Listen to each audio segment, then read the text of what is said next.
2003, waktu itu saya diperintahkan Pak Antasari, kakak saya nomor 4. Karena saya nomor 9 dari 15 bersaudara. Orang dulu. Nah, di sini banyak keponakan saya dari sisi ibu, salah satu gitu yang di belakang saya ini. Wah, dilanjut.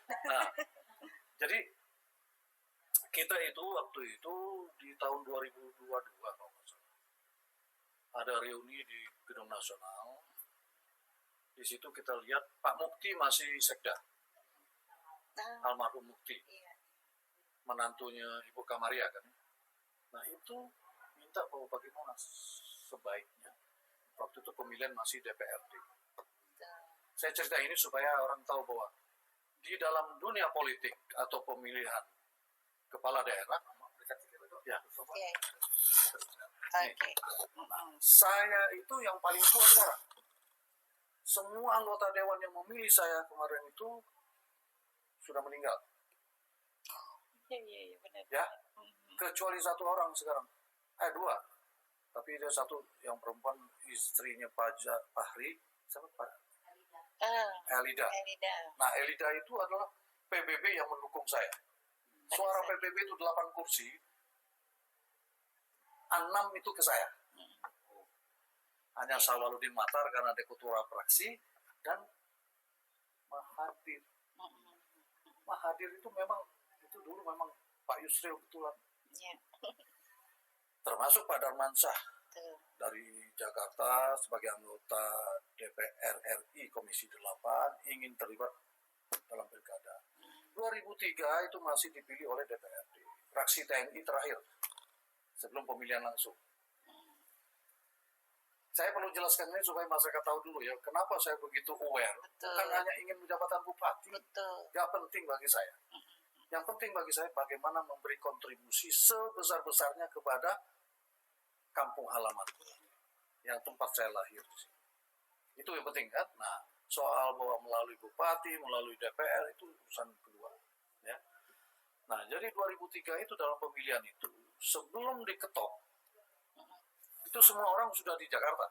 Itu adalah dari 30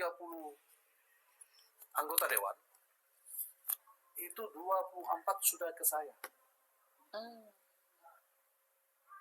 Ya, 2 hari lagi itu adalah pemilihan di DPR. Kantornya masih Bapeda sekarang. Nah, kita paparan di situ, saya dengan Pak Darmansyah. Maka waktu itu pertanyaan dan isu yang paling menonjol waktu itu adalah kalau saudara Azwardi atau Pak Awai menjadi bupati, berapa lama Anda bisa menyelesaikan kasus Tanjung Pelayan? Pak Darmansyah nggak bisa jawab. Saya menjawab 6 bulan sejak saya dilantik. Nah, maka itu saya diangkat-angkat waktu itu. Nah, hampir majority lah. Tapi 2 hari itu saya buka aja, saya dipanggil Bang Yusril. Subuh Sabtu jam 5:30 saya ke rumah Bang Yusril. Waktu saya tiba di rumah Bang Yusril, karena saya menghargai, karena dia lewat Pak Antasari. Ya, oke, saya datang. Ya, di situ saya lihat sudah ada Pak Darmansyah. Jadi kalau saya datang 5:30, Pak Darmansyah pasti jam 5. Udah lebih cepat. Bang Yusril di situ, saya di sini untuk kira-kira intinya bahwa ya sudah lawai, kasih Bang kesempatan Pak Darmansyah. Itu Pak. Jadi 2003 itu kalau saya terus, kemungkinan besar saya yang terpilih. Karena 24 orang itu sudah di Jakarta. Udah di, ya istilah zaman dulu kan di kerangkeng. Karantina gitu maksudnya. Iya kan, diamankan gitu. Nah, dan saya juga yang menyambung Pak Darmansyah dengan anggota dewan. Semua komitmen itu ada di saya. Antara Pak Darmansyah dengan istilahnya pemilih saya. Kalau bagi saya berebut soal kekuasaan, saya paling pantang. Maka saya nggak pernah membantah abang saya, Bang Yusril. Nggak pernah. Saya hormati beliau, senior saya di UI, ya kan? Guru politik saya nggak pernah bantah. Ya kan? Silakan Pak. Ya. Demi kemajuan Belitung. Saya titip waktu itu, kalau memang Pak Darmansyah yang jadi bupati, maka tolonglah siapkan kita ini, masyarakat Belitung ini, dan Belitung secara keseluruhan, untuk menyongsong perubahan pertumbuhan ekonomi dari tambang ke, ya salah satunya pariwisata, produk-produk lain, Ya, perkebunan perikanan, dan lain-lainnya. Itu kita siapkan, tambang kita perlu, ya kita nggak bisa menampik, itu Betul. karunia Tuhan.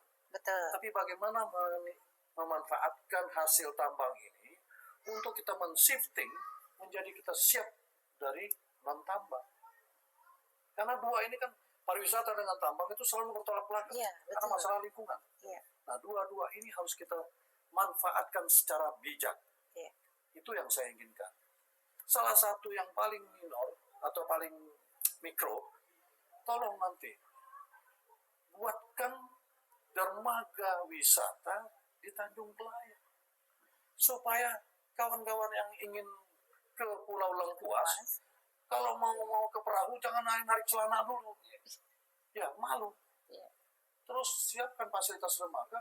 Kalau orang bule, orang ya, wisata internasional, domestik, mau buang air, ada tempat yang layak, yang standarnya internasional. Betul. Jangan kita bicara wonderful Belitung ini, tapi orang mau ke tenda biru, gali-gali kasir, malu. Nah, nilai-nilai itu saya bilang buatlah, nggak seberapa. Di Pulau Lengkuas, itu satu contoh kita, komitmen kita ingin berpindah dari tambang ke salah satu pariwisata. Ya kan? Nah, Iya. apa yang terjadi pada Darmansyah cukup baik. Fasilitas infrastruktur bagus, selama 10 tahun beliau itu bagus. Tetapi beliau terfokus kepada yang online, yang di atas tanah ini. Tapi dia lupa bagaimana orang menikmati itu. Itu aja. Iya. Nah, saya berharap dari kelanjutan Pak Darmansyah, selalu saya dengungkan itu. Di